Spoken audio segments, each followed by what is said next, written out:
안녕하세요. 오늘 3일째입니다. 유튜브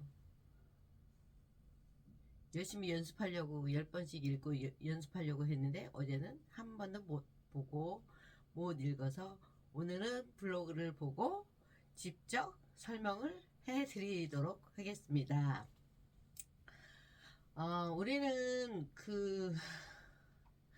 자금 출처 조사라는 거를 사실 많이 듣죠. 근데 대학생도 쉽게, 근데 우리는 이해를 잘 못해요. 하지만 오늘은 대학생도 쉽게 이해할 수 있는 이런 단어로 자금 출처 조사를 한번 공부해 보도록 하겠습니다.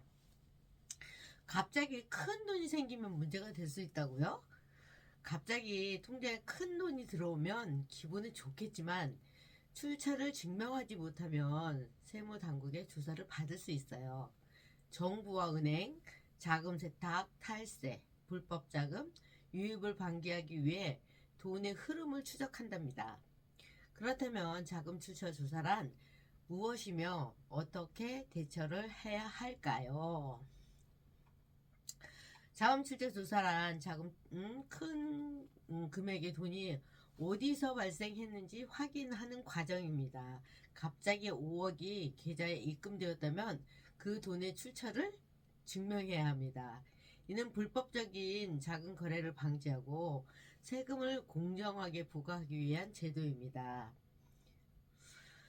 자금 출처 조사를 받는 경우에 자금 출처를 조사를 받는 경우에는 큰 부동산을 거래했을 때 10억짜리 아파트를 현금으로 구입하면 조사될 가능성이 아주 높습니다.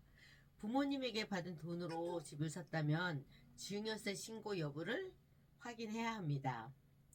그 다음에 대규모 현금의 큰 금액이 입출금이 왔다 갔다 했다면 갑자기 수천만 원 이상의 현금이 입출금 되면 세무당국 조사를 받을 수 있습니다. 세무조사 대상은 신고한 소득과 실제 소득이 다를 경우 대상이 될 수 있습니다.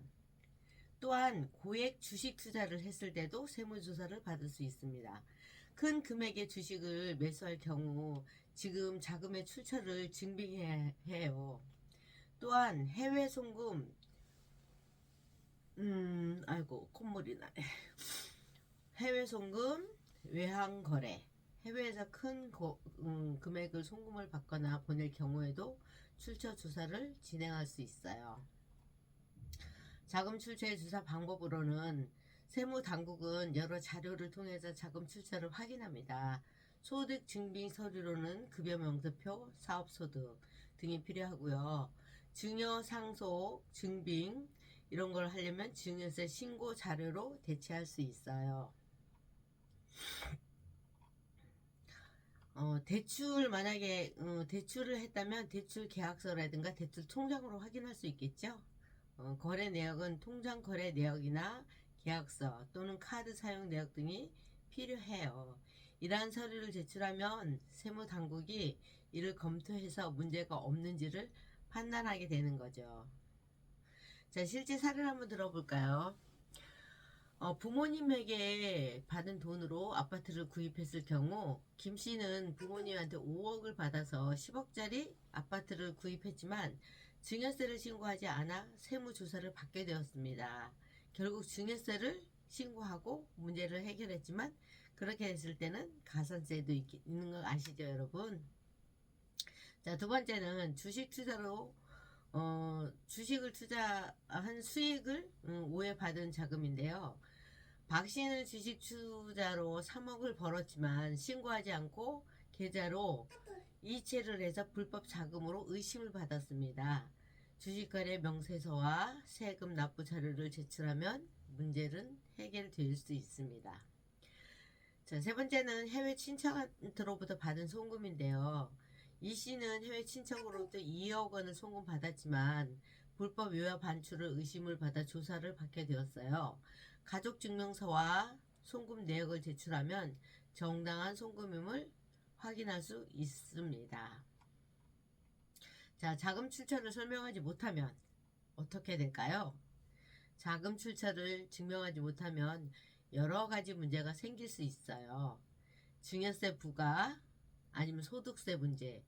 신고 없이 부모님이 준 돈으로 사용해서 물건을 사거나 집을 샀을 때 증여세를 납부하지 않으면 증여세를 납부한다면 그 자금 출처를 증명할 수 있겠죠. 그 다음에 소득 문제인데 소득 신고를 하지 않았으면 소득세가 부과되겠죠. 이것도 자금 출처를 조사할 때 소득세를 납부했다면 자금 출처 조사가 확인될 수 있는 거죠. 아이고, 이모콘티도 예뻐요. 이렇게 버벅거리고 있습니다. 오영래님. 자금 세탁 의심을 받을 때는 금융거래 제한이 발생할 수 있고요.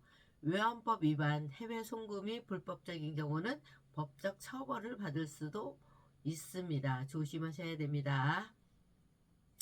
그럼 자금 출처 조사 미리 대비하는 방법은 없을까요?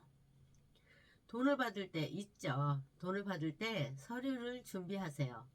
부모님이나 친척에게 돈을 받을 경우는 징호서를 신고하시고 해외 송금 시는 거래 내역과 가족 관계 증명서를 미리 준비하면 돼요. 두 번째는 소득 신고를 철저히 하세요. 주식 투자, 프리랜서 수입 등 투명하게 신고를 해야 문제가 없어요. 현금 거래가 많다면 계좌 거래 내역을 꼼꼼히 관리를 하시는 것도 중요합니다.